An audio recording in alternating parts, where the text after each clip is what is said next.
Just look at everything that's negative and everything that's bad. And because of this, it's just really easy to just stay back and complain, give up, and blame everything and everyone around us for our problems without taking any responsibility. So tonight, everyone that's here watching and everyone that's watching on the internet, I'm going to ask you one favor. Either today or tomorrow, at some point, turn off your phone, turn off your iPad, your laptop, your Kindle, all of those devices that connect us to the digital world. Just disconnect yourself for, 5 minutes. And take a really, really hard, long look at yourselves. And ask yourselves, what am I doing to change this industry? Am I doing enough? Am I one of those artists that complain and complain and complain? I'm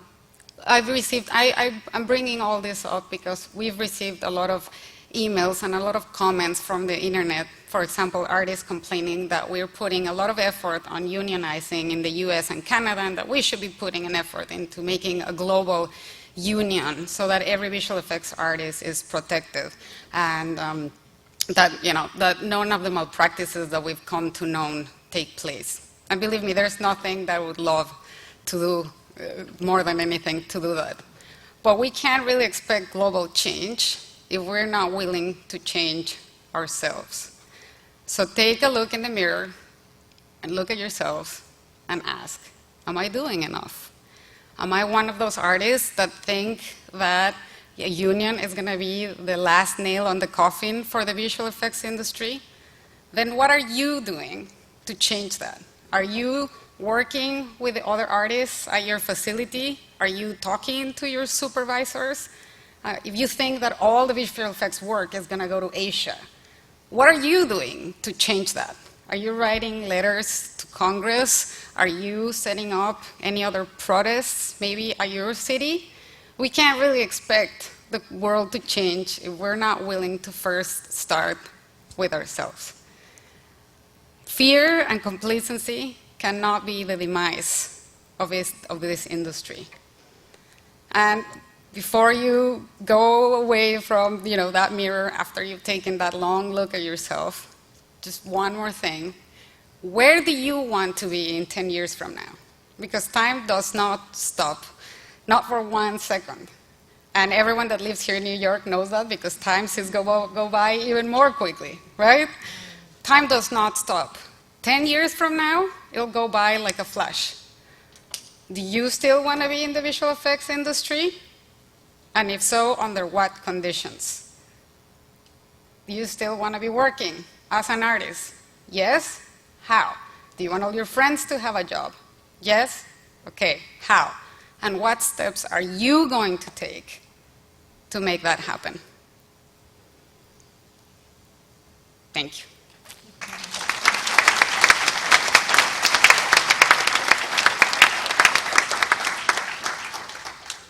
And so our first panelist is going to be Jana Lehmann, please.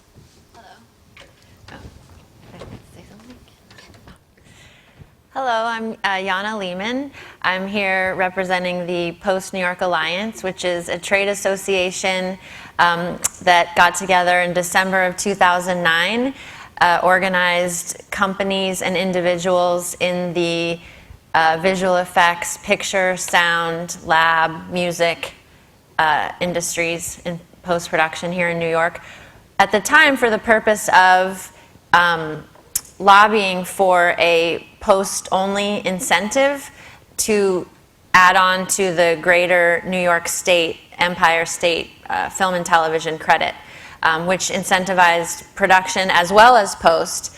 But we thought that there should be a tax incentive for shows that shot elsewhere or for whatever reason don't qualify for the production incentive to come to New York. And so in the last 3 years, we've improved it so that it is now a 30% incentive, 35% for upstate, and in 2015 it will be an additional 10% labor credit.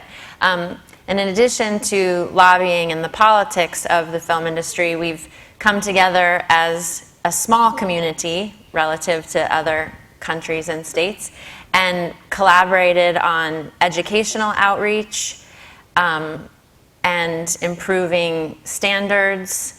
And it's been great to just work together as competitors and also as collaborators.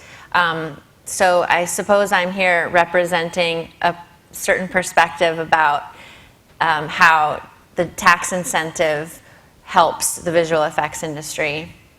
And I'm very happy to be here. So thank you.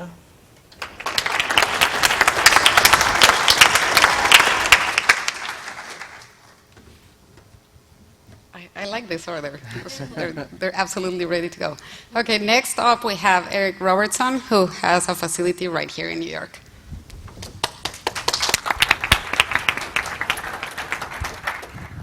Hi everyone, my name is Eric Robertson. I've been working in filmmaking for about 20 years, and I left production and got into visual effects about 12 years ago while working in Toronto for a company called Mr. X. After spending a few years there as a vendor, I went back freelance and worked for the studios on various films, and in 2004 moved to New York, where I've made my home ever since. Since then, I've done a number of films for the studios, and more recently, with some assistance from friends and guidance from the studios afar, took the plunge and started a company called Mr. X Gotham here in New York. We've had a really good first year so far, and there's a message that I feel like I want to spread to everyone that works in the effects business, and that is that things are not as bad as it might seem. There's a great deal of change happening in our field now. But there's never been so much visual effects work in films and television than there has been in the past. And it's a really wonderful time, and it's an opportunity for us to embrace the change and to work through what might be a difficult time for some, but a wonderful time for others, and to figure out what's going to work, because we have to work together.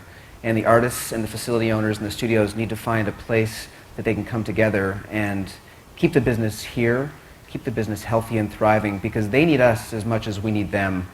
I've started a studio that is as artist-centric as it can be, and so we primarily try and take care of our people at the same time while creating the best work that we can on what some people would call very meager budgets. But if we're smart, and if we manage the pipeline carefully and communicate thoroughly to the studios and to our filmmaking partners, there's an opportunity for this all to work out for everyone involved. And I think one of the things that's changed in the last few years is the studios have realized how much they're dependent upon us to deliver the work at the level that we've done in the past. Moving forward, they have to deliver their movies, and the demands that are put upon us keep growing year after year. So I've seen directly with my own executives a level of support that we didn't have 10 years ago. They don't want to put us out of business. They don't want people to be unhappy in their working conditions. They want us to succeed. They want us to communicate. They want us to thrive, because if they don't have us, they've got nothing. And they can't outsource everything. They need production partners and people that work in many different geographical areas. The workplace is globalizing, but there's still something to be said for access and for keeping the work here domestically, and to have those companies that are able to make it through these times succeed both in Los Angeles and in New York and wherever else filmmaking communities can survive. So I want to pass out a message of hope. Don't believe everything you hear when people are crying and saying that the sky is falling. It's not the case everywhere you look. Certainly we need to band together and figure out a way to get through this time together, but I want everyone to be hopeful and to know that the future is bright. Thank you.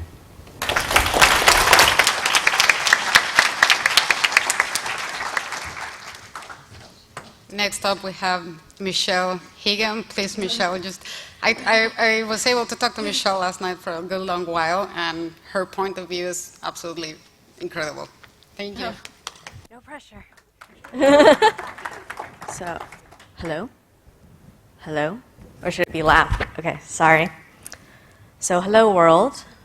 My name is Michelle Higa Fox. I've been working professionally in motion graphics for about 8 years. So some of what I'm going to say is specific to that industry, but there's universal points that I think everyone watching this is going to feel. During that time, I've worked as a freelancer. I've been repped as a director by a production company. I've run my own small studio. And in my free time, of which there is not that much, I also am the assistant editor at the website Motionographer. So I identify as a freelancer and a small business owner. And I work mostly in short-form content, commercials, music videos, broadcast packages, online content. And the field of motion graphics is younger than VFX. And our clients and our timelines are different, but our tools overlap. We do green screen, we do match moving, particle magic, whatever is necessary to help our clients communicate their ideas visually. And unfortunately, a lot of our problems are the same. We have shorter schedules, we have tighter budgets, we have scope creep, and it's all at the cost of an overworked staff. So a reoccurring topic at the Pi Day town hall was fear. But I want to talk about consequences. We've all invested a lot in our careers, our time, our health, our money, but we have to kind of think of that as a sunk cost. It's in the past, and we need to focus on the potential costs ahead of us. The choices you make moving forward are going to influence your options. So everyone at every level of the industry is responsible for creating better working conditions so that this industry that we love can be a sustainable one. So if there are no consequences for a client who changes the scope of work, then there's no incentive for them to not do that in the future. If there's no cost to a production company for asking you to stay late or come in on weekends, then there's no reason to not ask you to do that again. So if a job is underbid and you don't ask for the time you need to make the change, then you're perpetuating a system that has long hours built into it from the beginning. You've lost before you've started. And in a shop that's artist-run for us in motion graphics, where you have a staff of under 20 people, you have a lot of influence to change the culture. So why not, instead of championing a pack mentality of let's all stay till midnight, let's champion the director or producer who makes sure their staff has enough time between deadlines to do what they need. Or supporting a freelancer who can come in, he's coming in as a compositor, he gets handed his shots and realizes that they also want him to do key the green screen, pull the mats, and says, hey, I can do this if you want, but looking at the schedule, you probably need to bring in a team to do that to meet the deadline. Or let's add padding to the schedule. So while you may fear losing work by extending a timeline to accommodate change requests, or losing work because you charge time and a half, if you don't figure out what you need to have a long, healthy career, factor that in as your terms, and stick to them, the system's not going to change magically for you. I think most of the people in this room are familiar with the risk-reward scenario of taking a no-budget, low-budget job for the reward of an awesome portfolio piece. We got to equally start thinking about the risk of turning down work that's a bad deal in order for the possible reward of a stable future. And I don't want to be a downer.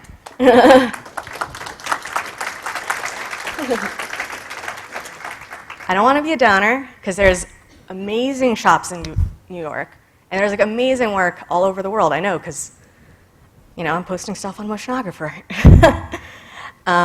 But we're all dealing with super unsteady income streams, and it's easy to get caught in a situation where you're suddenly promising things that you have no idea how you're going to deliver. So you, the artist, you, the shops, you still have your talent to offer. That's your leverage. So don't undersell yourself. Don't be a dick about it. But don't maintain a scenario where your only end goal options are leaving the industry or staying in an industry where you never know what time you're coming home or if you can make plans outside of work. Thank you.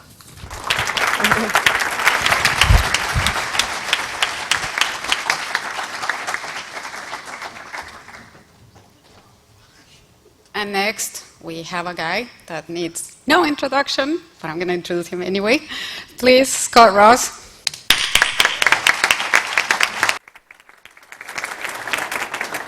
This camera angle over here sucks, so I have to get it down.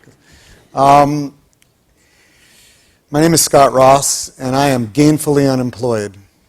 I have no position in the visual effects industry, and have not had a position in the visual effects industry since 2006 when I sold the company that I founded, Digital Domain. And so I don't have a horse in the race. My interest is the industry. I put 25 to 30 years of my life into the industry, and so now I'm interested in giving back and trying to make your lives better. And to the extent that I want to do that, I still firmly believe that the best way to be able to do that is through a trade association. And the reason I think that a trade association works is because there's leverage there. Now, I just got back from Japan where I spoke in Kyoto, and lately I've been living at about 36,000 feet. I travel the world a lot. I consider myself a global citizen. And I believe that you in New York have as much in relationship to the artists in San Francisco and Los Angeles and Wellington and Tokyo and Kyoto, wherever you are in the world, you are very much the same. You all swim in the same river, you all do similar work, and you're all horribly treated. And so, as a global community, I think it's about time that we started to take responsibility for our community globally. It's not that New York's going to get the work, or LA is going to get the work, or San Francisco is going to get the work. It's that we all have to get the work. You all, I don't, thank you. You all have to get the work, and you have to do it well, and you have to be paid well, and you have to be taken care of well. So, again, for 25 years I've been trying to form this trade association. About 2 months ago I had a meeting where 15 CEOs of the largest companies in the world attended, which was a pretty big milestone because I've been trying to do that for 25 years. And they all sat around a table. Some of them telephoned in because it was a global community of visual effects companies. And we tried to talk about the issues at hand. At the end, by the way, we had it at a law firm. And the reason we had it at a law firm was because I was very aware of the fact that a lot of the players sitting in the room or on the phone were quite concerned about Sherman antitrust issues and legal issues, as well they should be. And so we had great legal advice, and we sat around and we talked for about 2 hours, and we tried to address issues. And I only had 4 issues. And I brought them up, And every time I would bring up an issue, everybody around the table felt, that's a little too sensitive. I'm not sure we can address that. The one issue that we were able to address and talk and that people got excited about were the issues about certain business practices as it relates to our clients. And in a lot of ways, the AICP, the Association of Independent Commercial Producers, address those kinds of situations as well. Things like short turnaround time, credits, payment schedules, cancellation policies. And within the group, we talked about that, and there was some consensus. As a result of that, we went away, and I sent out several emails to the group, and I asked them for feedback, and then I also asked them that we would reconvene by June 1st, because I knew I would be speaking to all of you here today, and I wanted to give you some news. Unfortunately, I only got 4 responses. 3 of the responses were, maybe not so much. One response was, we're quite interested in participating. And the other, my math fails me because I didn't do very well in school, New York public school systems. I think 11 more. No response whatsoever. And so there wasn't another meeting. Now, I've heard people talk about the fact that you have to take several thousand no's to get a yes. So I haven't given up, but let me tell you, you can lead a horse to water, but you can't make him drink. And so I'm trying to force the horse's head into the trough, and I would ask you to help me. And for that, thank you very much.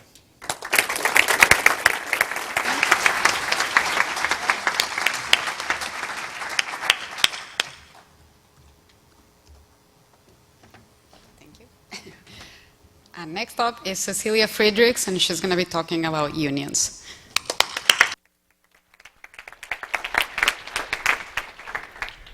Good evening. My name is Cecilia Fredericks, and I am the National Business Agent of United Scenic Artists, which is a local USA 829 of the IATSE. And for those of you who are not familiar with that, that is the International Alliance of Theatrical Stage Employees. And then the name goes on longer, but that's the IA. We call it the IA. And I was asked to participate here this evening, technical difficulties over here, to speak on the subjects of whether it is possible to unionize VFX, the advantages of being represented by a union, and what the steps are in achieving that. How do you gain representation and acquire a collectively bargained agreement that governs the terms and conditions under which you work? Which is a big subject, and so this is going to be a little surface in 10 minutes. I am not a VFX artist. I am by training a costume designer. But I have been a freelance worker out there trying to put together a living. And I think there are similarities in how you do that no matter what your craft is. And I'm sort of an example of what happens when you do stand up, because I went to a meeting one time in 1996, and I raised my hand and I said something, I don't remember what anymore. And someone came and said, would you run for office? And so I did, and then the union hired me, and I was the organizer, and then I was a business rep, and in 2010 I became the national business agent, which means that I am the chief negotiator for our local, the chief organizer, and sort of the person with whom the buck stops on all issues. This is a position to which I'm elected by the membership. So the people I work for are the members of United Scenic Artists. And I don't do this job alone. We have a staff, and we have a membership that is very active. A union is as strong, really, as the members of that union. We do a lot of things by committee. We have organizing committees, negotiating committees, education committees, safety committees, and that makes a big difference. We were actually founded in 1897 by about 24 middle-aged white guys. We have their pictures in our boardroom.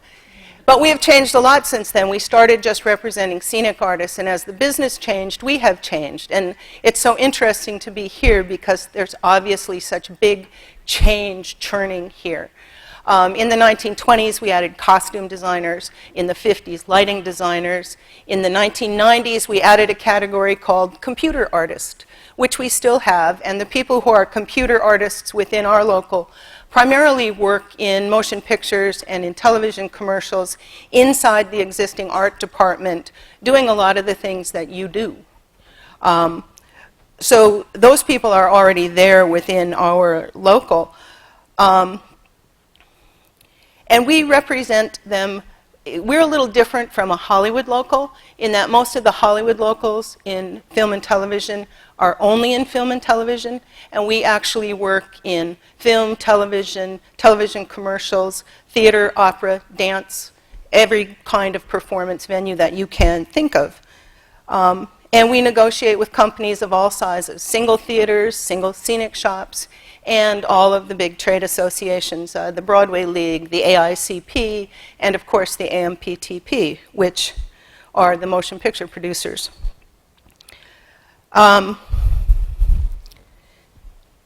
So what we do is we represent artists. That's what we have always done. And so that is really why we're here talking to you tonight. And the last three categories of new categories that were created within our local were sound designers in 1999, art department coordinators, and projection designers, who are sort of your equivalent. They're the digital designers in live theater. One of the things that I see when I read a lot, I had to read a lot of blog posts and things to educate myself to come here and meet you. And one of the things that I read was there seems to be this question, well, first of all, should we unionize? And then the second question was, why the IATSE? And we as a local have some experience with that. I shouldn't lean down towards my microphone, obviously. We have some experience with that. We were not always a part of the IATSE. We actually actively chose to join the IATSE in 1999, after having spent most of the 20th century as part of the International Brotherhood of Painters. And when the opportunity arose to move to the IATSE, we jumped on it because we knew that that was the place that we were supposed to be, that that was the organization most able to support our membership, to help us get better contracts, because they are the people inside the entertainment industry who are representing below-the-line people. And the membership of our local overwhelmingly supported this decision. At that time, we were about 2,500 people, and we sent out a mail ballot. This was before e-voting was invented. And we were told if we got a 50% return, it would be a miracle. Well, 80% of our membership sent back that ballot, which was about 2,000 people, and 10 of them voted no out of 2,000 people. That's how sure that that group of artists was that the IA was the right place for them to be. And has it been perfect since then? No. Has it been the best thing we ever did for our membership? Absolutely. Absolutely. We have better contracts. We have somebody who has our back when we need it inside this industry. And that's what we all need as workers. And we have grown a lot since then. We're now about 4,000 members. And what my job is, what our job is to make sure that those 4,000 people get paid. And that is an advantage of being covered by a union. Our job is to negotiate good contracts that make sure when they do get paid, they get paid a fair wage. And that is an advantage of being in a union. It's in fact why unions exist, because the law allows you to join or form a union because it recognizes that there is no balance of power between an individual and their employer, that you require the ability to bargain collectively in order to establish that balance. And that is why unions exist. So our job is also to make sure that those contracts, those good contracts, contain benefit contributions from your employer that are enough to provide health insurance for our members and their families, and to eventually provide a good retirement. We have a pension fund, we have an annuity fund, we have a 401k fund, and we have a health insurance fund, which is of primary importance in the world today. A lot of what I read out there talked about the Hollywood benefit funds, and we do not participate in those. The health insurance for our members here on the East Coast, and is provided through what is called the IATSE National Health and Welfare Fund, which is a health fund that is specifically designed for freelance workers. It has a low entry threshold for you to begin participation, and it is designed to keep you covered in health insurance in the kind of weird feast and famine way that we all work as freelancers. And this is a distinct advantage of being covered by a union.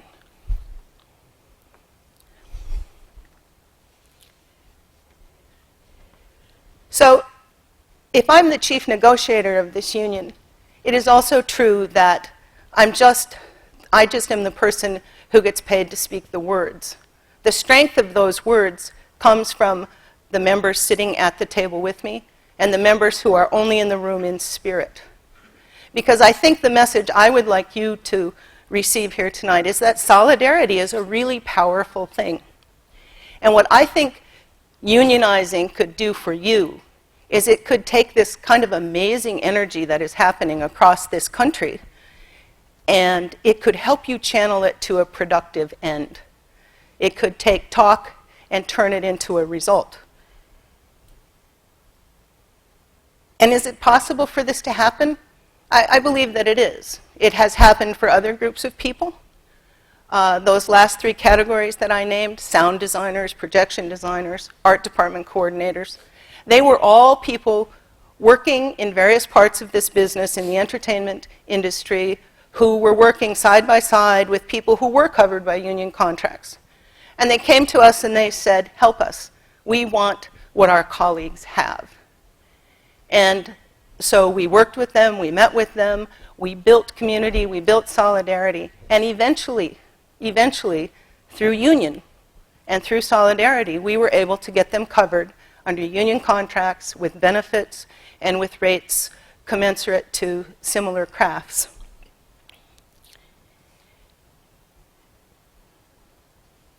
And are these contracts perfect? They are not.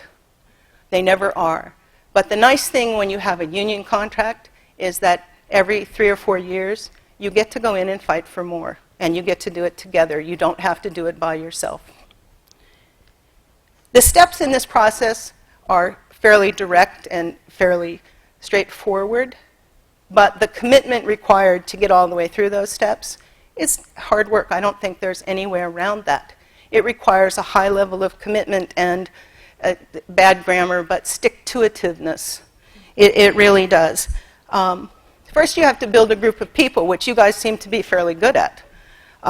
Then you have to identify employers where you may succeed. Then you go to the process, which is a formal showing of interest, what you may have read or heard, the representation card or the rep card. And what that is it's simply the legal, technical vehicle that allows the union to act on your behalf. Once you have a strong showing of interest, once you have identified that, once you have people committed, then you move to the next step where you request recognition from the employer. And you can do that two ways. You can ask for voluntary recognition, where the union goes in and says, we have the majority of your workers, they want you to sit down and negotiate a contract with them. Sometimes the employer says, fine. A lot of times they don't. And at that point, you then file for a union election with the NLRB, which is the National Labor Relations Board. If that election is successful, if you get of the people identified as eligible to vote in that election, 50% plus one, then the employer is obligated to negotiate.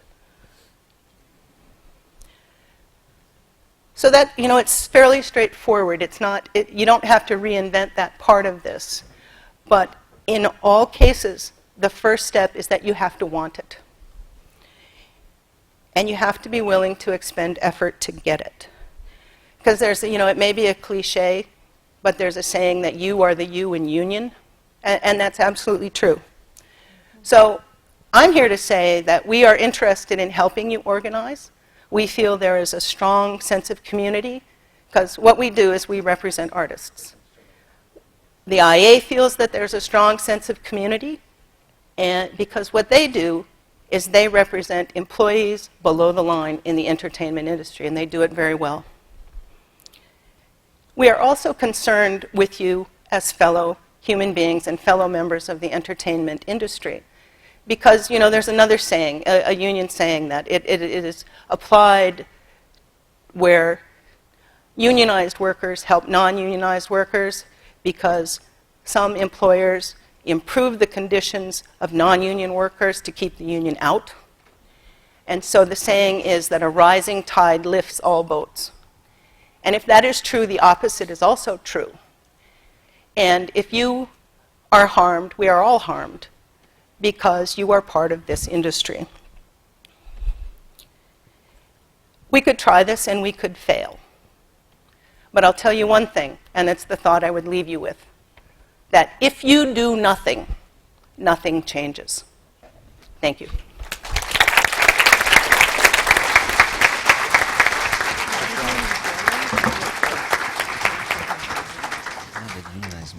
So now we're going to have a remote speakers on the screens. Unfortunately, we lost the internet connection for a second, so I just need to restart the Hangout, so bear with me for 10 seconds.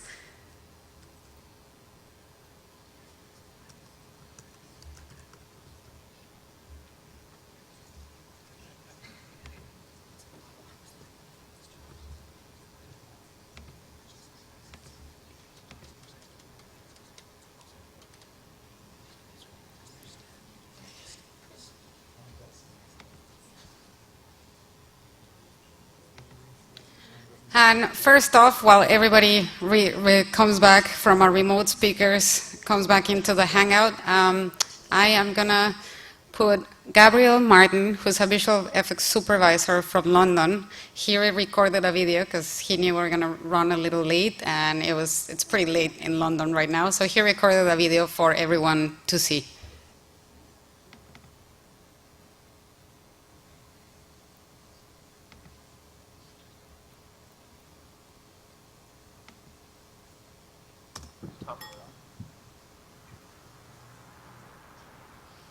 Hello Collider, New York City. Hello Mariana. Hello panelists and everyone watching the live stream.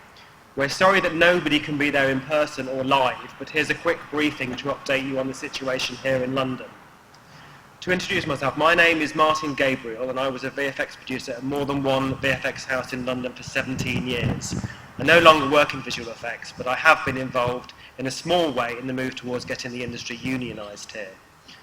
London is not doing too badly compared to other markets, as work is coming in from the Hollywood studios. But the eternal problem is that the price that the studios pay for the work is not enough for the companies to make a profit. So they rely on their workers giving unlimited amounts of unpaid overtime. This has got worse over time as the prices have dropped, and we are finding people working routinely at weekends and on public holidays. It is the only strategy that the VFX houses have ever adopted to deal with a situation which is ultimately unsustainable. More and more people here are considering whether they can continue to work in the industry if they can never have any kind of work-life balance. Even young people just starting out are faced with a stark choice, as it is clear they have to give up everything for the job. The issue of unlimited unpaid overtime is the one that dominates the agenda here. We don't have the problem of healthcare as we have the National Health Service. The entertainment union here, BECTU, have recently become active in the VFX field and are starting a recruitment drive which is going to be going into full swing during June. And we have heard very recently that VFX workers are joining the union at an exponential rate. After the Oscars and the Life of Pi incident, they organised a public meeting, and due to the heightened awareness of the problems of the industry, around 400 people attended. At the meeting, it was overwhelmingly clear that people working in VFX did not want to have to give their labour for free, nor continuously work long days. They do want to know that they can have a future in a sustainable and profitable industry, however, without having to move from one country to another to find work. Many are questioning the system of competitive tendering, which seems to lead only to an inevitable destruction in capacity, which will not serve the studios in the long term. There is also the question of the nature of the relationship between the studios and the VFX houses themselves. Here in London, we want to be a main player in this conversation and to be instrumental in finding a solution which will work for all VFX workers and companies worldwide. That's all for now, folks. Thanks to New York City Collider, VFX Town Hall, and everybody involved. Cheerio for now.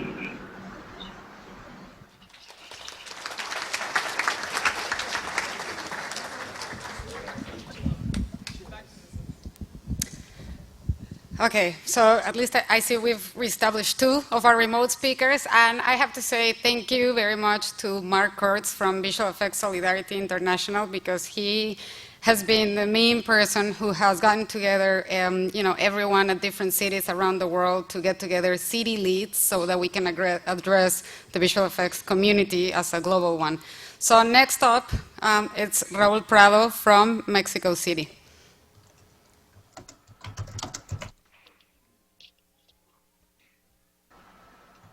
Hello, everyone. Hello. I'm there. Oh, perfect. Yes, I can hear you now. Well, hi everyone. I am Raul Prado from Mexico City. I am, from 2 years now, I am the owner of my own studio. We are a small studio. We have like 12 regular seats, and we work mostly for the Mexican film industry. Down here, the situation is very similar to everything that's happening in the VFX industry in the world. But we have a different problem. Our local film production is beginning the modernization era. So right now, we start working with huge amount of data and visual effects and stuff that the directors doesn't get. This is like our local problem. But working with international studios and production companies, we are the same as you guys. We are all like deep in problems with economics. The studios and production companies they need to change their payment schedules. Right now we have like a lot of, sorry, I lost video.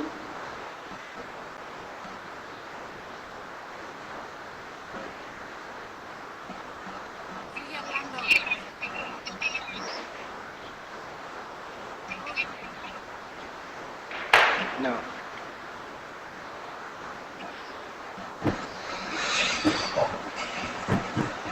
Okay, no.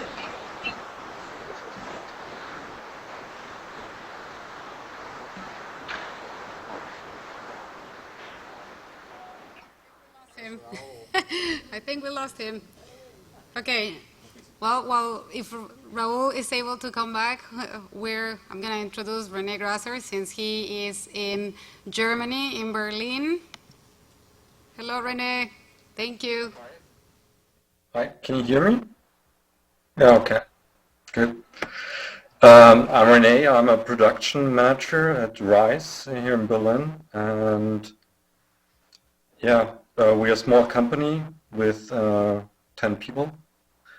And yeah, we are also trying to get along, and also suffering from tax incentives, especially in London, because they're close to us, and we are also having some talks about more German tax incentives as well. But I'm really in doubt if that is the right way to go. That's one thing I'm trying to figure out, or to find out if there's not a way or not a solution to the whole problem. So that's also the reason why I'm here.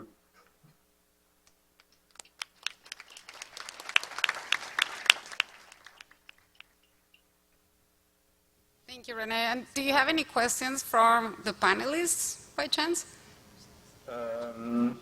Not really. I just had technical difficulties, so I missed a lot of the talks. So no, at the moment I don't have any questions right now. Okay. Well, thank you, Rene, because I know it's late in Berlin. Thank you. Yeah, thanks. Next, Tyler Kell, who's also in Berlin, correct? But you guys are not, you're not in the same room, I take it. I see you're not in the same room. Okay, I'm gonna pass it on to Tyler now. Okay, can everyone hear me? Yes, we can. Okay, Hi, Tyler. Good. Hello. So I'm Tyler Kale. I'm a visual effects producer working in Berlin. I originally was working in Vancouver, but have been here for the last 5 years and have a good sort of view to see the comparison between Germany and also the way that it works in North America with tax incentives, specifically Vancouver. Just a quick update on the sort of atmosphere over here. There have been some closures of companies. There's been some layoffs. There were some conditions where artists were getting paid 6 to 8 months after they had worked.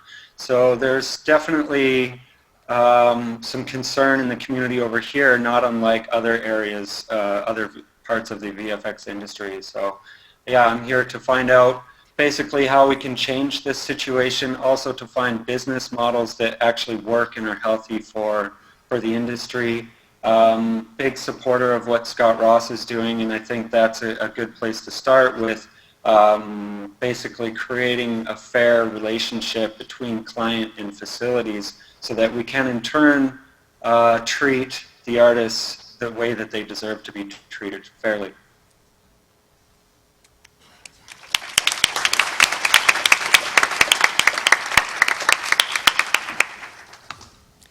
Thank you, Tyler.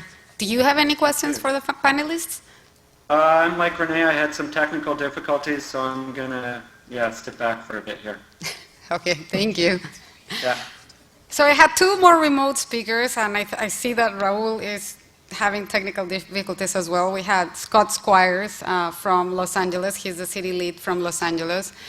We also had Richard Cass from Sydney, but I don't see them. I guess we're all having technical difficulties right now. So if we're able to get them into the Hangout again, I'm going to present them. But if not, what we're going to do now is we're going to do a Q&A session from the audience.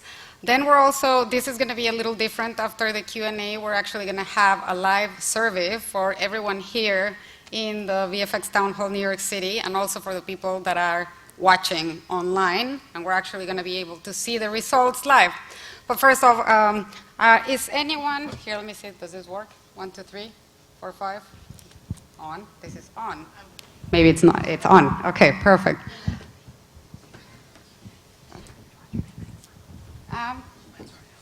Anyone? Questions from our panelists?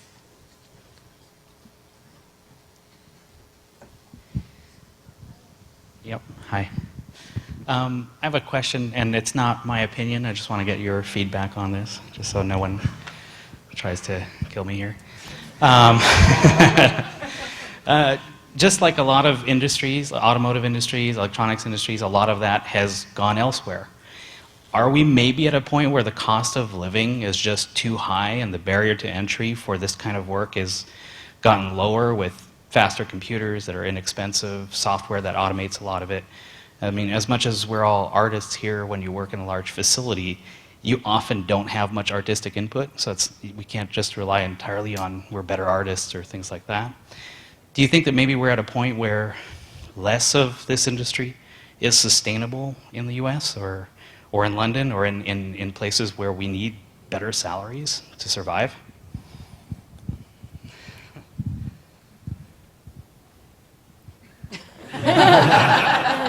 Well, I can address my side of that. Definitely, the cost of living and the overhead in New York specifically is very high. It makes it a difficult proposition to become profitable from a business owner's perspective. But I don't think it's unsustainable. Again, we have to try and lift the budgets to some degree. You know, we can't be underbidding every job. And recently, you know, I've walked away from shows that just don't have the resources to match their appetite because it's not sustainable for me to take on work that's not going to pay my artists' salaries what they are. So you have a point, and it's very tough. This is one area in which our recent exposure to the new tax credit scenario helps quite a bit. In recent films, we haven't had to take such a slashing to the budget to make their number work. They always have a number going in, and we generally have to suit that number and kind of reverse engineer ourselves into it. There's a little bit of room to move with the tax credits recently, and that's certainly helped me to hit the bottom line the studio wants and to give the director the vision that he wants without making any compromises. So I think it's possible, it's hard, and it's a work in progress. I can see in about 5 years or so, the crystal ball's a little cloudy. We talked about that earlier.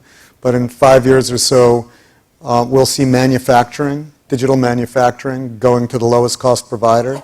And the lowest cost provider will be countries that have the lowest cost of living. And that's just the way it is. We've seen it in every other industry in a global economy. That's what happens. On the other hand, you'll see the digital artist, the true digital artist, the creative person, continue to be close to the production side and actually move closer and closer to the production side. And I see eventually being part of production, where houses like that we see today will not exist. You'll see pre-visualization becoming really critical and part of that production process. And ultimately, the manufacturing will go offshore to the lowest cost provider. I have a little bit of a different vision. Is this on? Oh. I have a little bit of an alternate vision to your question, and I should disclose that my business outside of the Post New York Alliance, which is a trade association, is I run a small post-production accounting company. So I've watched budgets since 2003 for film and television change, you know, in the past decade, and I've seen without fail the visual effects section of the budget just skyrocket, and I don't see that slowing down. And so part of why we lobbied to have the visual effects piece of the tax credit separate, and now it stands alone, so that you can come to New York and only do visual effects here and nothing else and get the credit, or you can come and do visual effects as part of the credit. The idea toward this, what you're saying, the cost of living being very high, and for people with bricks and mortar here to try to maintain them in Manhattan, also very high, especially if they're trying to have, you know, render farms here. And that's why we've collaborated and really reached out and started these partnerships upstate, where square footage is, you know, it's $8 a square foot, and where there is, you know, there's talent and there's universities up there. So we've worked really closely with the legislature and with the governor toward this vision of expanding the industry all across the state.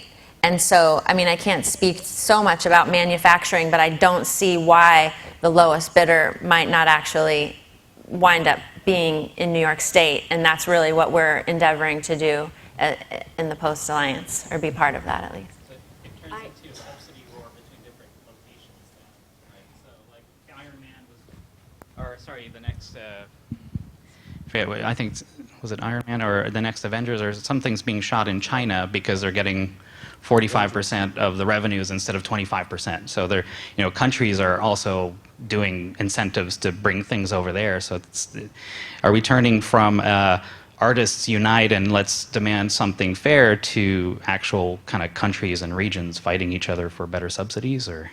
I don't know that That's the two kinda- are necessarily mutually exclusive. I agree, But I yeah. know that what we've done as an alliance is unite artists towards a least, vision sure. of something that we have for the state, and we've come a long way. And it's just a lot of work. It's all of us own and operate our own businesses, and then we also spend thousands of volunteer hours, like lobbying and going all over the state and going to universities and telling kids, do you even know about these jobs? Do you know that like there's jobs in this industry besides being the actor, the director, and the producer? So I think that a lot of stuff has to happen all at once.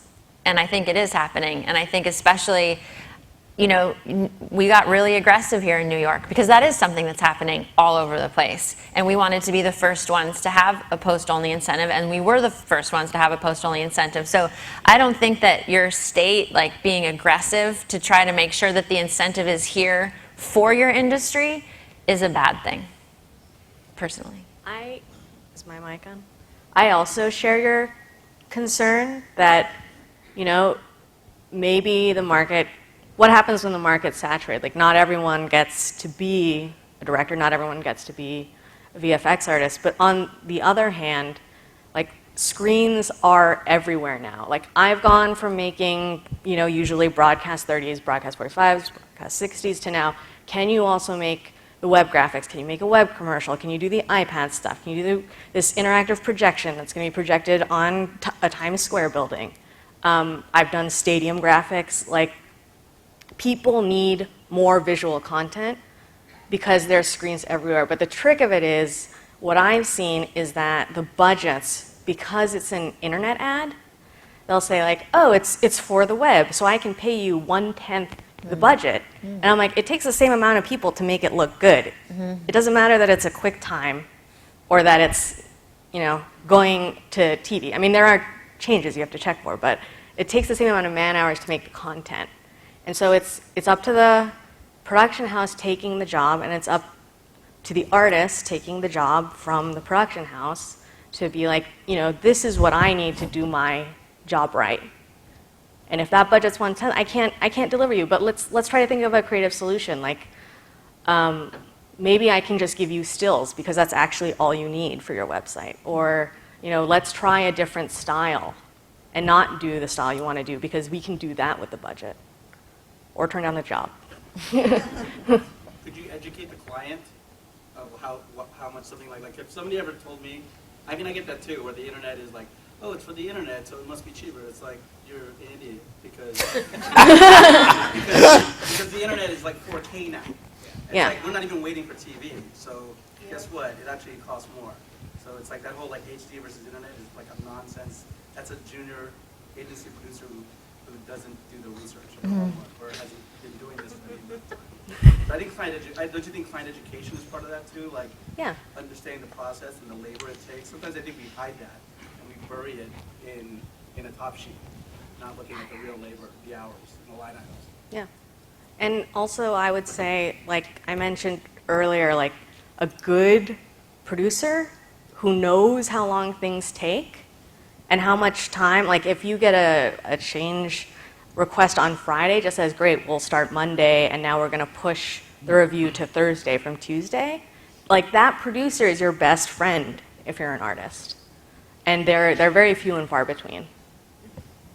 You know, we had mentioned that we saw visual effects budgets skyrocketing, and they have, indeed. I remember one of the movies that I worked on, Terminator 2, had 48 shots in it, and now there are probably 48 shots in a commercial, right?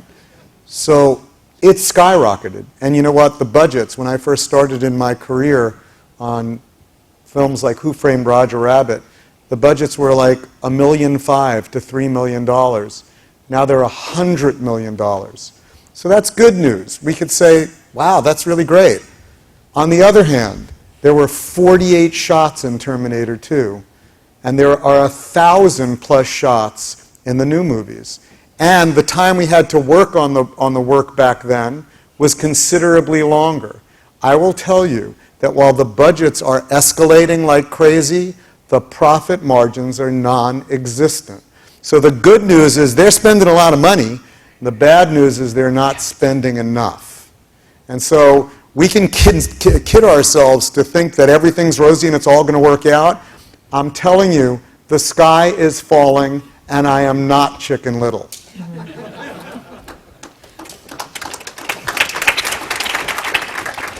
Sorry, guys. Before we continue with the Q&A, we recovered our remote speakers. So since some of them are, making an effort in being awake, I'm gonna put them on. Now, next up, we have André Luis from Lisbon. Hi, Andres. Can you hear us? Hello? Maybe he can't hear us. Andres, hi. Hello? Andres?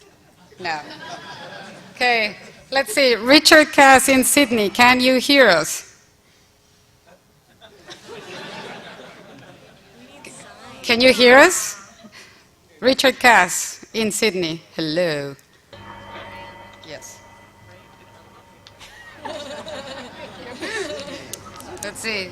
Sydney. Sydney? No? Scott Squires, can you hear us? Okay, then I'm going to go on to Scott Squires. Hello, Scott Squires from LA. Woohoo! Hello. Bravo. So, hi. Yeah, Scott Squires. Can you guys hear and see me okay? Yes, We've we had a lot can. of technical problems. Okay. So, obviously, what we all want is a healthy and sustainable industry. Okay, I think that's what everybody globally wants to see. We Now- can hear you, but I think that Can you hear us? we can hear you, Mariana. I think the sound is a bit out of sync. Who was that? Oh my God. Ghost. No, go on, Scott. Okay, all right. So, I guess one of the things is a few weeks ago. Can you hear me, Mariana? From Sydney. Okay, Sydney, we have Scott Squires. We'll come back to you. Thank you. Sorry. Okay. So as I say, we all want a healthy and sustainable industry. I guess one of the things is Should we mute them? I think we need to mute them. if Okay, mute them. on my blog somebody posted just a few weeks ago that I missed quite a few issues, concerns and suggestions from the international non-Los Angeles workers. And the thing was, I thought, well, somebody took the time to write that notice up, but it would have been much, much better if they'd had taken the time and effort to write up what their issues were and what their solutions were. So I went back to my visual effects town hall meeting from the PI, and I went through the problems, and everything here. We've got subsidies, we have too much competition, we have broken business models, we have massive overtime, we have unpaid overtime and broken labor laws, and we have healthcare coverage issues. Now, the only thing that's LA-based or US-based is that healthcare coverage. So subsidies, as we've heard, affect every place around the world, for better or worse, just depending upon your side of the coin at that particular moment. But you will not always be the number one person there, and massive overtime. Uh-oh. Scott, we lost you. Scott. Andre Luis silenced him. Oh, Okay, I'm turning it back There we on. go. Can you hear me? yes. Testing? Okay, Yes. sorry. All right. So my point is, all the different issues that I've listed have been problems around the world. And then the other issues that people bring up is the possible solutions. Because I keep reading on Facebook and on Twitter and the different blogs and stuff that there's... Okay, I'm back. Yes. Can you hear me now? Okay, I'm not sure why people keep turning me off. Sorry. Okay, so one of the problems is people keep thinking, oh, there's got to be other solutions besides a trade association or besides unions or besides any of the other things that we propose. So my whole point is, go ahead and make a proposal. I put up a whole web page, a post just for people to put solutions there, and we've gotten a few. But the fact of the matter is, all these people have said, oh, I've got another great one, I'm going to post it next week on Facebook, I'm going to post it on Twitter, or whatever. And none of those have come through. So I'm asking everybody to think outside the box and think of something that will actually help the industry in this process. Now, I also had done a survey. So the number one problem for people around the world was working overtime and not being paid for it, or working the hours and not being paid for it. And at the last town hall meeting, that one of the issues they brought up was, oh, well, the laws take care of... So we lost you, Scott. All right, I'm back on again. I'll keep my finger there. Okay, so the issue is that they say the laws protect all the workers, but the fact is, if you read today's FX guide, you will see some, the issues that I see with a lot of people not being covered by the law. The laws are only as good as people who are involved in them and that report them. Because if you're not reporting them, there's a lot of, dare I say, illegal or questionable things going on even in Los Angeles. So that's not necessarily a solution. Now, the other problem, number two problem around the world was minimizing overtime. And I think one of the other speakers had talked about that. We get in this mindset that everybody, each company and everybody in it says, okay, we're just going to be working overtime, just as a matter of course, as a matter of fact. Whereas what we should be doing is saying, how can we do this without working overtime? Can we not employ the right number of people? Can we not see some of the things coming down the stream and make adjustments for that? And the number three issue was avoiding moving, having to move just to continue to work in this business. Because we're going to end up moving somewhere and we're going to be yet in another office and be unable to do anything about it. It's the same exact position. So, and that's one of the issues that the subsidies have created, the need to move around the world, whereas to us it hasn't really changed anything. We're in the same office. We're still working on the same computers at the desk, and we've achieved nothing personally. And none of that is due to the needs of the actual industry, but simply by the politics and by the money issues.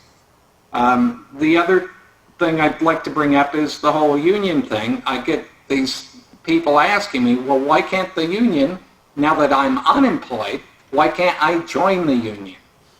And I guess I'm mystified by that concept of, the union is not just a lower cost healthcare provider, okay, that you can sign up for. Their whole point of having the union is to be able to negotiate and also get your employer to put in at least a certain amount towards your health and welfare as well as your other benefits. Now, I haven't checked recently, but my union dues per year that I pay per year are less than I would have to pay for individual health care in a month. So the union dues by themselves cannot cover all the benefits. You have to be employed and there have to be some additional stream of revenue coming in. Now, once you've accumulated hours, then you can have union coverage for a certain number of months afterwards. But the other thing that's a little bit mystifying is people say, well, I'm a freelancer. How would the union work? And my point is, everybody in film is a freelancer. The assistant camera person, the person working in wardrobe, and the actors, they're all freelance. They work on a project, they get hired on the project, they work on it, and then the project gets done, they're off. And now they've got to look for their next job. And people in the visual effects industry have gotten used to the concept, we're working for these companies and it's all going to be rainbows and we're going to just be continuously employed for years at a time.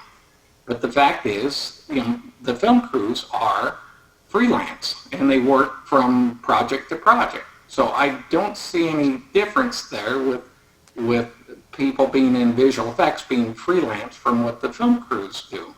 You will have to work at a certain place and ideally they would unionize, and then as you go from union place to union place, your benefits still continue. I guess the other thing to mention, there was the producers meeting. Okay, I'll try to wrap it up here. Chris DeFaria from Warner Brothers brought up a few different things, and Chris is a smart guy. But in reading the articles, it seemed like he presented two different plans. And one of those plans was to have Los Angeles management and R&D, and then send out all the work to very small groups of people, teams of people around the world to work on. And my concern is, well, we've already got 12 to 15 people or companies working on a project. Are we going to have 50 companies now working on a project? And the other approach he had talked about was everybody working for the film production. And there's a lot of advantages to that. That's how Close Encounters and Star Wars and other projects were done. And his idea is to have the visual effects workers fold into the various departments, like the model builders or the set builders might be folded into the art department, things like that. So those are things worthy of exploring.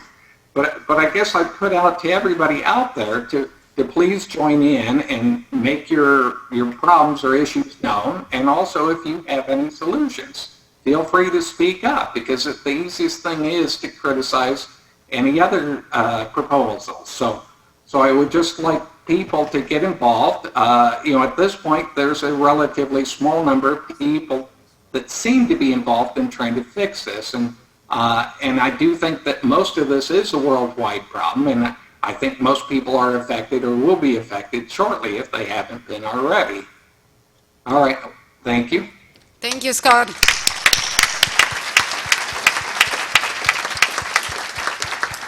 Sebastian Marino in Wellington, can you hear us? Yes or no? Yes, you can hear us. Awesome. Okay, I'm gonna just ask you guys to keep it brief because we're running a little late. Sure. Yeah, we've had a lot of technical difficulties here. I'm kind of actually shocked that we made it to the hangout at all. So, hi from Wellington. I just kind of want to share that, I don't necessarily personally share a lot of the nihilism that is going around right now. And one of the solutions that we're intent on pursuing is the idea of diversification and utilizing the visual effects technologies in other areas besides film, games, and broadcast media. But that's really for another time, and I'll go to a question that we have from our working group here in Wellington. Which is, I'm just going to read this, excuse me.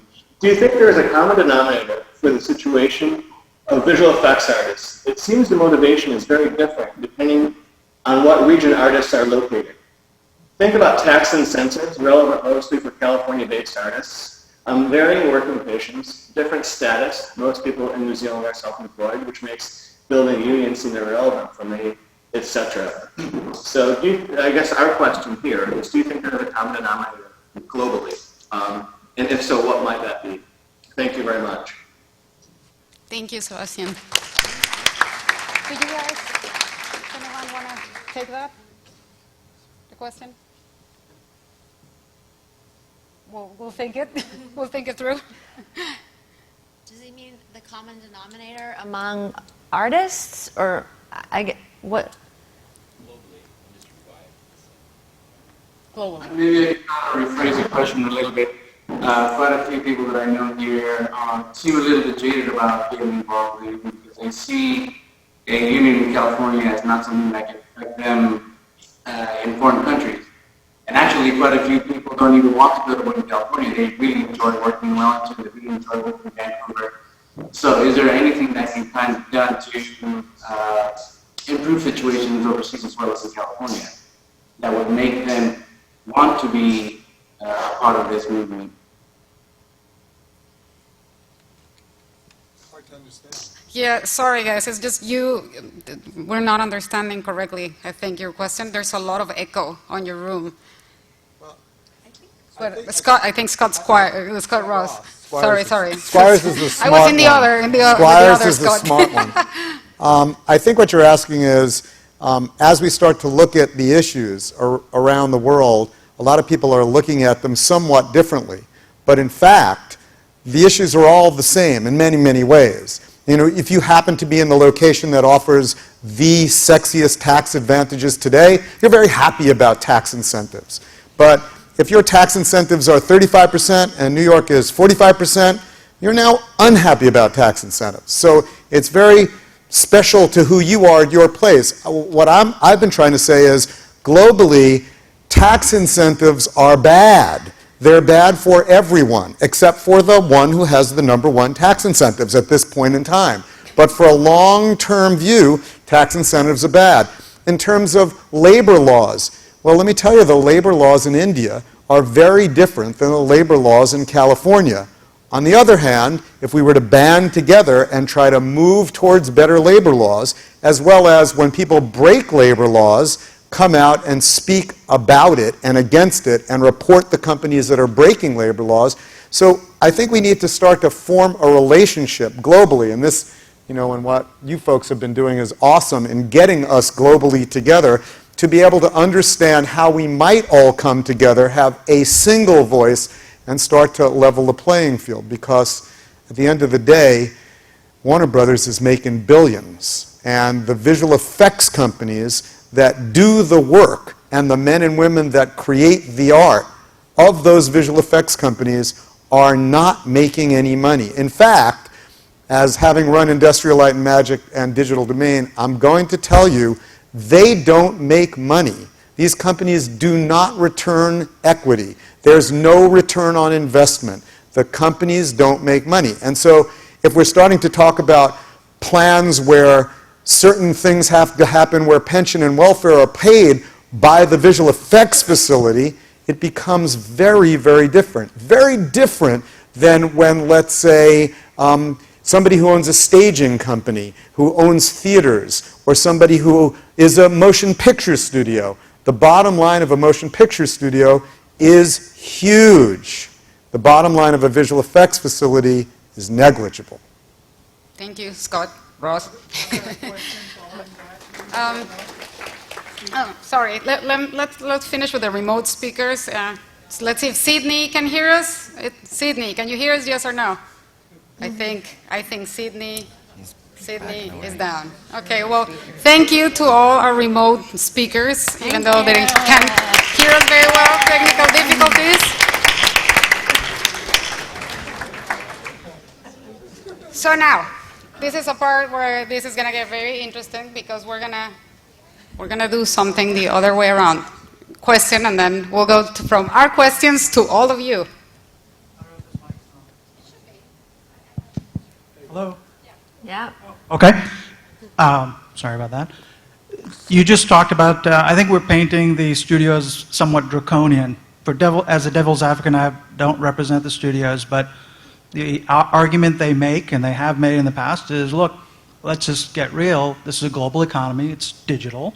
And whenever a tentpole movie is released, more than 50% of the revenues come from worldwide. And increasingly, that percentage that's covered by North America is less than 50%, increasingly, depending on the movie. But given that, don't they have just as much right to go and take their content anywhere else for production as they do in North America? And second, we've been doing quote-unquote outsourcing or shifting between US or California and New York, California and Canada.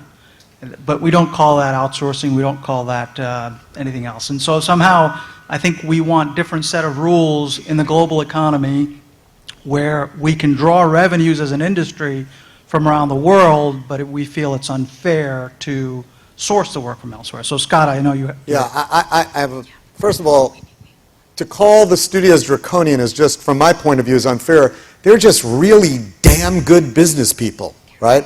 Which, by the way, we're not, right? So there's the difference. It's not that they're mean and awful and Darth Vader and they have the Death Star. Not true. No, they just run really, really good businesses because they have shareholders and bottom lines, etc. The men and women that run motion picture studios are not evil. They're just really smart business people. As far as looking at other areas, and it is a global economy, there is a global audience. 70% of most films now come at the box office comes outside of the United States. And I, for one, am not saying that the work should be kept in California, the United States, New York, or Mumbai.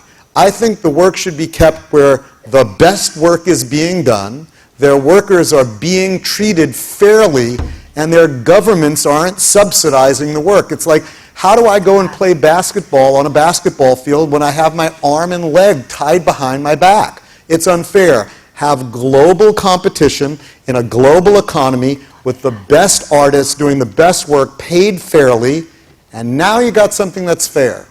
But I think there's a lot of broad brushing about VFX as almost a single set of skills. It's not. I think we have to come back to the concept of core competence. What do we as artists in the US and California have as a core competence that's different than what somebody in Mumbai has or somebody in Venezuela has or Weta has? And that's the part that doesn't get discussed enough. It's just either it's treated as one big bucket, whether it goes from here to, as you keep bringing up, Sierra Leone, or it goes to Mumbai, but it isn't going in one big batch. The core competence we still have, if we identify that well, if we know what the core competence of artists in the States are, which are still quite, the bar is still quite high and the world can't match it, we can continue doing what we do best. It's just that it won't be in every segment of the industry. What's your reaction to that? Well, I think what you're trying to say is that, you know, if you're doing rotoscoping or you're doing certain core competencies that work well in Mumbai, why not bring it to Mumbai? My answer to that is, why shouldn't we bring it to Mumbai? If you're a producer, you want to get the best work you can for the least amount of money. And in a fair playing field, if the Mumbai core competence is rotoscoping and they do it better than anyone else and cheaper than anyone else, God bless. Absolutely. It's just called free world economics. It's a global environment. The problem becomes when governments start sponsoring those companies to do it for less. That's where I have a problem. And so it's not the issue of whether it's Indian or French or German. Who cares? We are, I'm going to sound so like Michael Jackson, we are the world, right? And we represent the world, and we're visual digital artists on a global community, and we all share a lot of common interests. The most important is we'd like not to get carpal tunnel syndrome. We'd like not to work more than a 10-hour day. We'd like health benefits. We'd like some sort of pension. We'd like to participate in the success of the work that we do.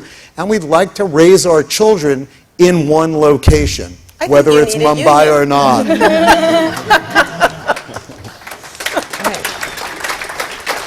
Sharp has a question back there. Okay, guys, sorry to cut short the questions, but now we're going to do it the other way around.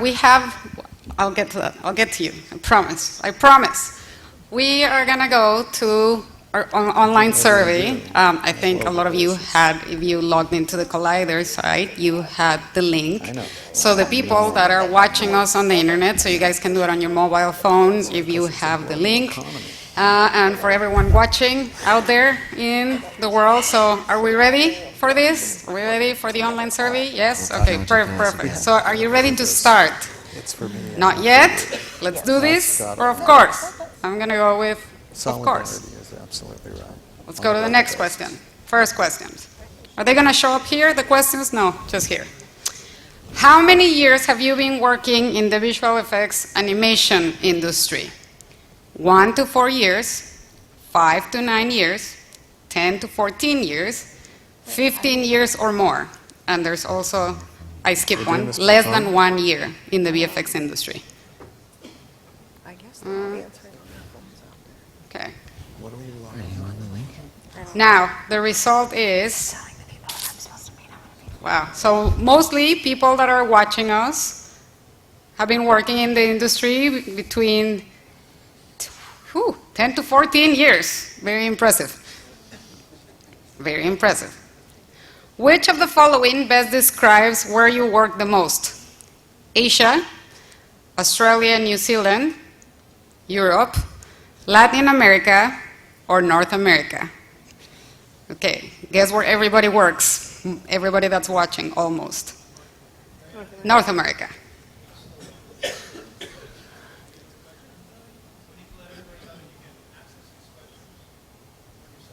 Yep. Can you put the link up here so that everyone, yeah? That's the link? That's the link? Okay, perfect. That's the link. So, everyone, get out your phones. It's not working. Chrome browser. But the government is logged on. Prism is online. So is everyone here in the room actually has access to it? Yeah? Raise your hand, yes or no? Come on! Oh, come on. Are you all asleep already? Yes or no? No. Okay, I think that's a majority of no's. Okay, here comes the Wi-Fi, the Wi-Fi. Come on. What? CONF. Why don't you guys put it here? 181 PA. I have a bad memory, so I hope you guys remember that. Oh, I see. Did everybody get it? Cool. Wow, that's really cool. Yes? I don't know what the number. I think that's a majority of no. No, like, is it just an animation? Oh, no, that's beautiful. Yeah? But it's Yeah? like Yeah? 7, 8, Thumbs up? Up and down and up and down. Unless are we Yeah, missing pretty cool. part of the screen. Right? So it comes up and now it's live voting. Which of the following buses? Though I have 19% battery. Okay, again, please. Skytop. Name of the network, Skytop. Okay, everybody got it? Could you put the screen up on the screens? Is that possible? As well, there are the remote speakers. If you can go to collider.circles.io, you guys can... You don't have it? Okay, password one more time. picture of us. CONF 181 PA. It'd be cool if you could do that. So we Okay, could see the yes? results. No? Yes? Woohoo! There we go. Yay, Noah. Yeah.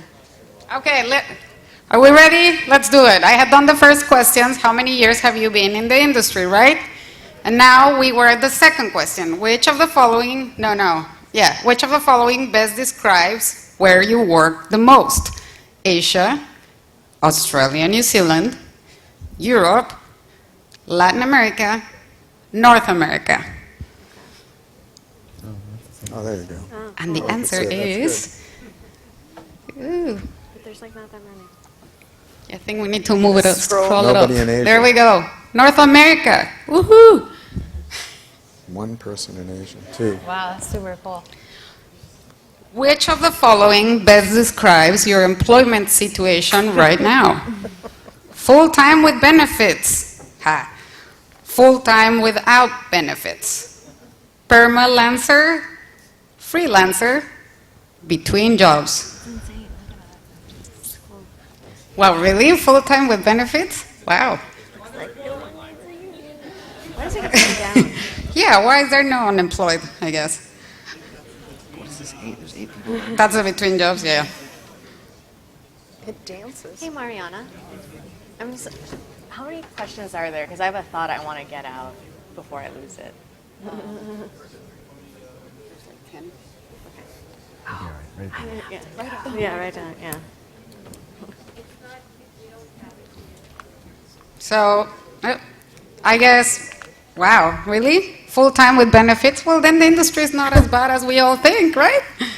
On freelance. People who are full-time with benefits have better Okay, phones. next question. In your opinion, which answer best completes this sentence?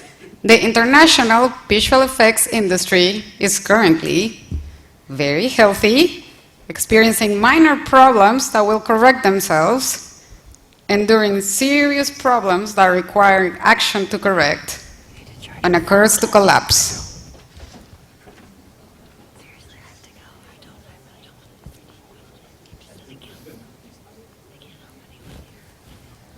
Here, stay in. You can't stay in. Yeah, you can't go. That'd be really bad form to walk off the stage. It's awful. Okay, so I guess it's enduring serious problems that are requiring action to correct. Well, I think we're all in the same page. Michelle, they just told me that there's a delay on the service, so maybe if you want to get your thought out, I think right now cool. it's a good time to do it. So I think from the question from the Google group, if I gathered it correctly, he wanted to know what unites us globally. because clearly there are a lot of different types of people who all have different interests in this.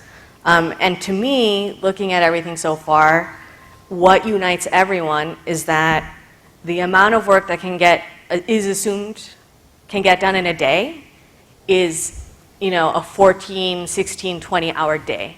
So if, or it's not taken into account. So it's like, from the beginning, we're assuming, everyone's working a half day, which is 12 hours.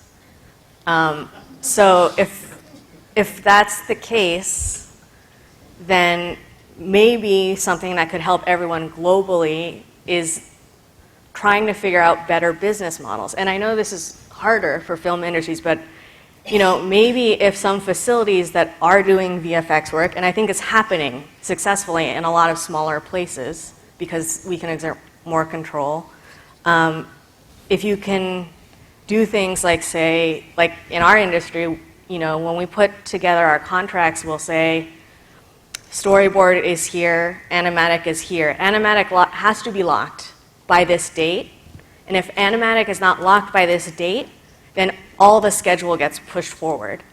Like, we can't deliver animation in 3 weeks unless the animatic is locked. And if the animatic changes, then we might, depending on what the changes are, we might not be able to deliver on time.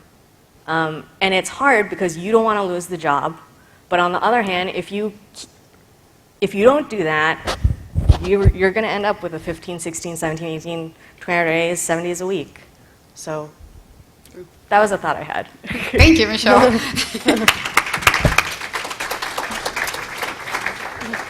Next question. I believe the majority of the current problems in the visual effects industry, animation industry, are a result of too many production studios competing for the same work, tax credits and regional production incentives, flat rate bidding, abusive production studio owners, lack of industry, trade and labor organizations.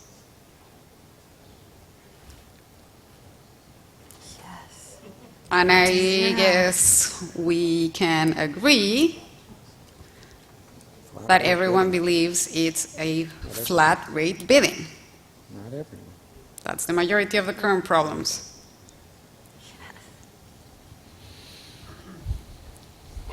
Next question. I believe tax credits and other regional production incentives are beneficial for my career. Yes, no, undecided. I don't understand how production incentives work. The last one is true for me. Is everyone here answering your questions? Yes? Thank you. He's like, yeah, woo. There's 8 people. It's like this is 11, 11. Maybe it's a ratio. No, it's the number of people. So I guess yes and no are kind of going hand in hand. Yes, no, yes, no. I think we have a tie.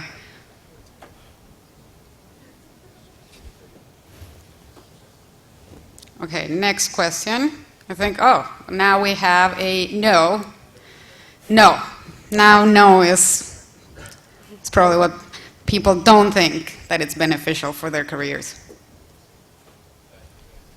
Okay, next question. I believe tax credits and other regional production incentives are beneficial for the visual effects animation industry as a whole. Yes. No. Undecided. I don't understand how production incentives work. It's a good option.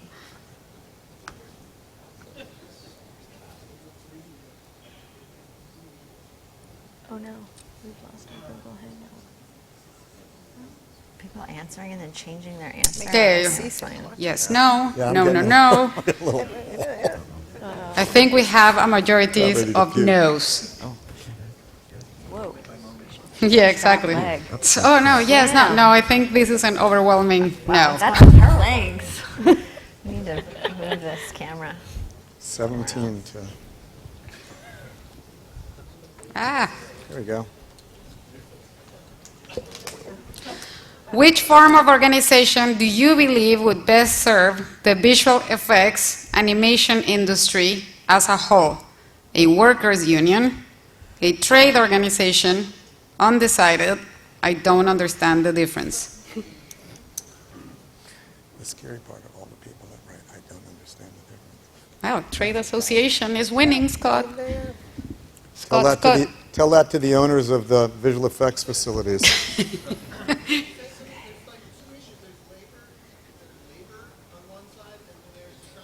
The other, and I think we need to separate the conversation so that shop owners is not in their interest for, I'm a union member, but just to be honest about business, it's not in the interest of shop owners to have people unionize, because if they're having trouble making profits, then it's not going to be easier to make profits if the artists unionize. We just have to be honest about that. So I think this conversation needs to be separated.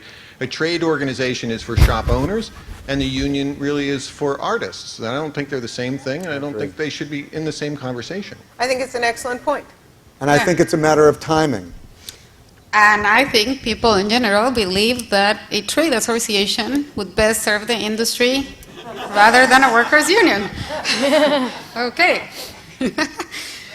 Which of the following best describes your views on the possible union of visual... No, wait, sorry, I'm reading that and I have another question here. Which of the following best describes your views on the possible union organization of visual effects animation workers? A visual effects animation union is possible in my community and will benefit workers. A visual effects animation union is possible in my community but will hurt workers. A visual effects animation union is not possible in my community. I need more information on how a visual effects / animation union will work. And now I guess we have a majority of a visual effects / animation union is possible in my community and will benefit the workers. Now let's see if that actually happens. 17, 18, 20. Yep, Yeah. we have a majority of that. Can a union shop hire a non-union worker in New York if the shops go union? In the state of New York, Yeah. an employer can hire anyone they want. What you can have in a union contract is a thing called the security clause in the state of New York that says that after so many days of employment, the person has to join the union. What happens then? What happens then? Sorry, let me continue with the survey and then, Sorry. then we'll see what happens then. Which of the following best describes your involvement with visual effects animation workers in your community? I actively organize with workers and community leaders. I share news and my views via blog and or social media. Follow the visual effects news. No involvement. I don't believe my involvement will achieve meaningful change. Now, I guess we are having a majority of shared news on my views via blog and or social media, and it's great, but come on. You gotta, for everyone, you gotta get out and like actually do something, right? Come on, take action. We need to take action outside of the digital world. Next question. 10 o'clock tonight. Yeah, we had a majority of the shared news via social media. Is that our last question? I think that is our last question. Very nice. That is our last question. Okay. And now, last but not least, before we close this Visual Effects Town Hall, I just want to introduce he's there. Sorry, I'm like, oh no, where is he? Dr. Jerry from Dr. Jay Babel, Director of the Social Perception and Evaluation Lab, NYU Department of Psychology, did a very interesting survey, and he is going to share his results with us. Thank you.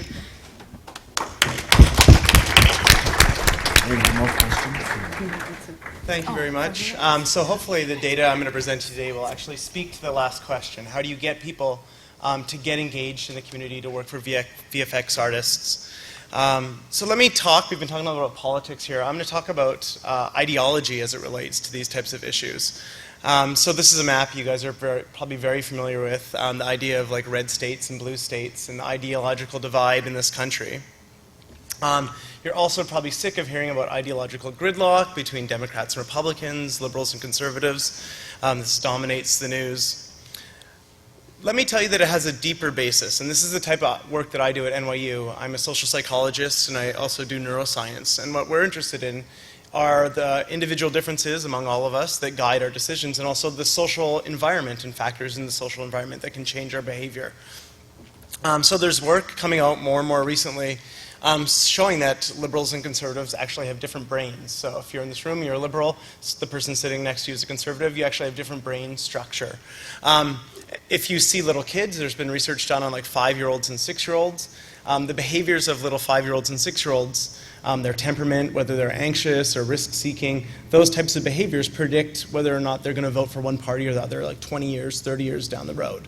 In other words, these have pretty deep roots. So there's a recent paper on this that made a big splash in the media, looking at the brain structures of in adults of liberals and conservatives in England. You might notice the third author here. I know there's some Academy Award winners at this conference. Colin Firth, this is the same year he won an Academy Award, was a co-author on this paper showing these differences. So you're thinking, what the heck? Why should I care about this stuff? I'm at VFX. I'm here to talk about visual effects. I've been following this debate a little bit on these blogs and enjoying it tonight. I'm hearing about these issues about labor unions and balancing some of the issues of freedom and dealing with the marketplace. And let me say that our attitudes towards these types of things are deeper than the specific issues and our role within these organizations. They actually can be linked to our basic orientations, whether we're a liberal or a conservative. And let me show you some data from a survey that many of you did that was posted by Stephen Price. So we did this online study. 321 people completed it. So the survey you guys just did, you saw 10, 15, 20, 30 responses. We had 321 people respond to the survey.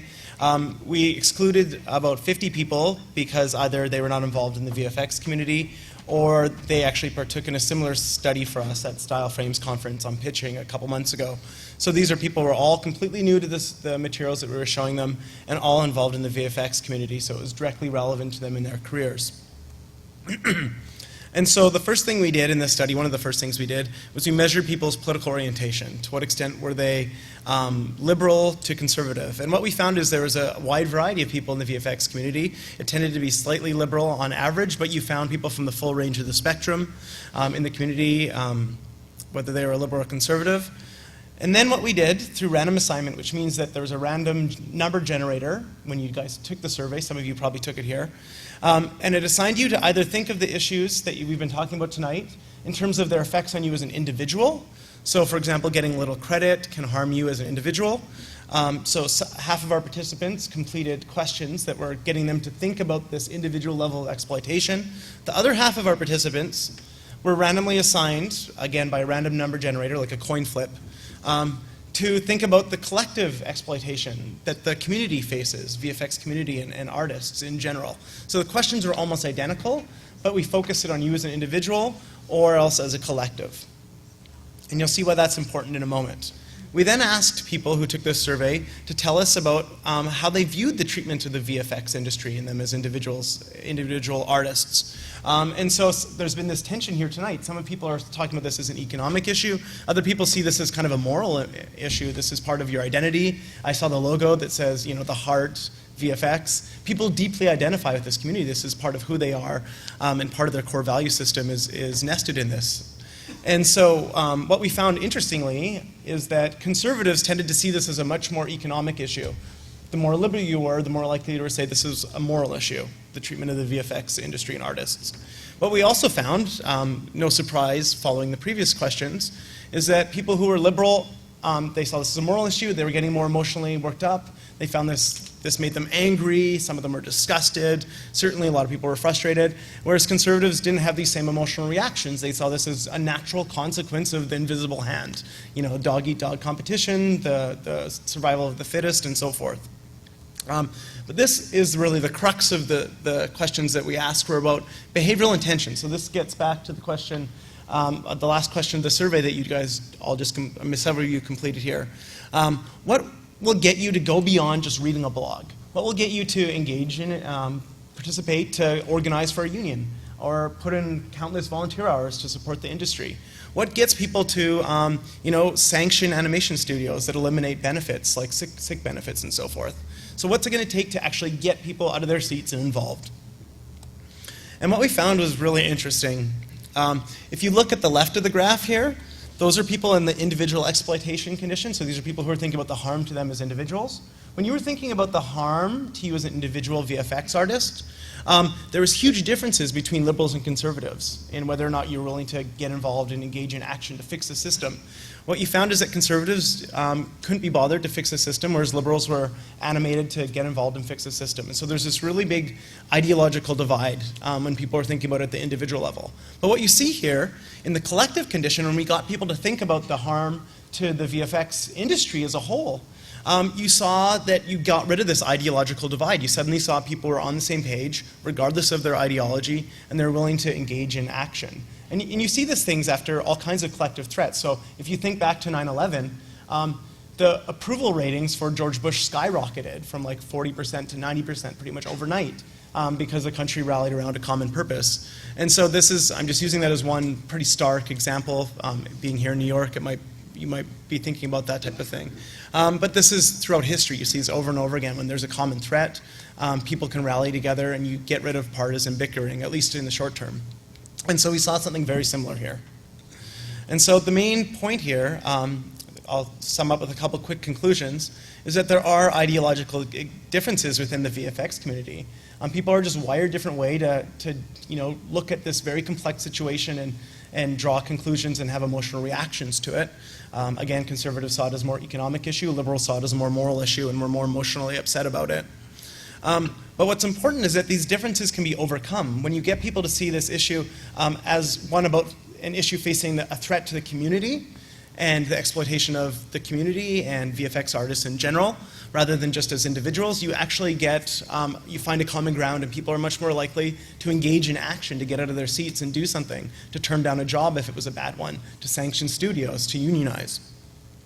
And I just want to kind of zoom out from this and say this same type of dynamic that we've been talking about for most of the night here, which is about if you're an artist or you have a small studio, a shop, you need to get contracts, you need to make bids, you need to make low bids to get those types of those jobs, and there's been some pushback on this. How do we get past this dynamic? And the same dynamic occurs throughout history where individuals are motivated to do something. So for example, this graph here is the fishing industry. You see the same thing in the fishing industry. When a bunch of individual fishermen are motivated to optimize their catch, what ends up happening is that it destroys the fisheries. That 5 or 10 years down the road, no one gets any fish because it's been exploited. You say the same thing with global warming, a similar type of dynamic, that as individuals, we want to take a flight for a vacation, have a nice house, have a nice car. But if we all do that, then it exploits the resources and harms the environment. And so you see the same type of dynamic where individual motives are often pitted against what's good for the collective. And so our research here is simply suggesting that by getting people to kind of zoom out and see the importance, the harm that's committed to the collective, people can do that pretty easily, and then you can get them much more willing to engage in action to fix things. And so let me tell you a couple potential solutions for this. This is from the literature on these commons dilemmas. One way to solve this is that you could have enlightened self-interest, that you as an individual in the audience right now could be seeing this, you could have an epiphany, and you can decide that I'm not going to do this anymore, I'm going to change my standards, or I'm going to change the way that I run my shop. But this is problematic because if the person sitting next to you doesn't change, then you're at a disadvantage. You can get an authority to regulate this, so you can get like a government or something like that to set new standards and dictate how you should behave. A lot of people don't like that because it impinges on their freedom.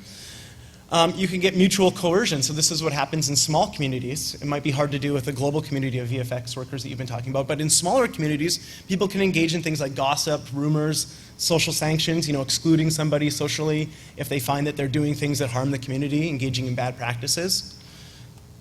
I grew up in a small town, and that's how people regulate behavior. The other thing you could do that's been discussed here a lot today is you can engage in some kind of cooperative behavior. a union, and other options have been discussed. And you do this as a collective, and you collectively determine how you want it to be run. And so those are some solutions to this type of problem. I just want to quickly hit on some limitations, and then I'll leave the stage here. The first thing is this is just one study. This is not the be-all, end-all. There's lots of different angles here, and this is a very complex situation as I'm learning more and more as I sit here. The other thing is I'm no expert on the unique issues facing the VFX community. I've learned a lot by reading the blogs and listening to discussion, talking to Stephen Price and others. But I'm not, this is above my pay grade to fix this for you. I'm here as a social psychologist telling you the factors that underlie these problems and how you can get people to engage in action. I don't know what the specific agreements you should come to are. And there are inherent trade-offs in this. And so this is something that's put back to you as a community to try to figure out for yourself. But what I am saying, and this is the take-home point here, is that you can get the VFX, our data at least with several hundred people, suggests that you can get the VFX community on the same page to support changes, to get people to say that they're willing to take action, they're willing to volunteer, get off their couch, stop looking up blogs, and engage in some meaningful work to actually change things. And so even if people are kind of dispositionally oriented in different ways, you can fix that. Okay, thank you very much. That's all I have to say.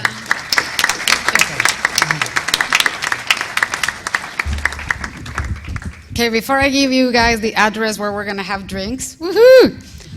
First off, I want to thank our wonderful panel. Thank you very much for all the time that you put in it. I also want to thank our remote speakers that are down there because they've also been putting a lot of time and effort into it. Remote speakers, yay! And everyone at Stash Media, Stephen, Heather, Rachel, and all the technical guys that are making this possible. Thank you, guys. And last but not least, and I want to say her name absolutely right. I want to really thank Neha Wickromesikaran, Bill Gilman, Brian Sorbo, because they are the founders of the Visual Effects Town Hall, and they've committed an enormous amount of time and effort to make sure that everyone has this town hall so that we can keep on having these conversations around the world.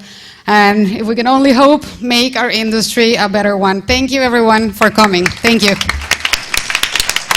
Oh, I almost forgot the address for the drinks. It's at Feile, Felie, but it's like in French, Felie. It's at 131 West 33rd Street, right across the street. So right across the street, drinks, woohoo!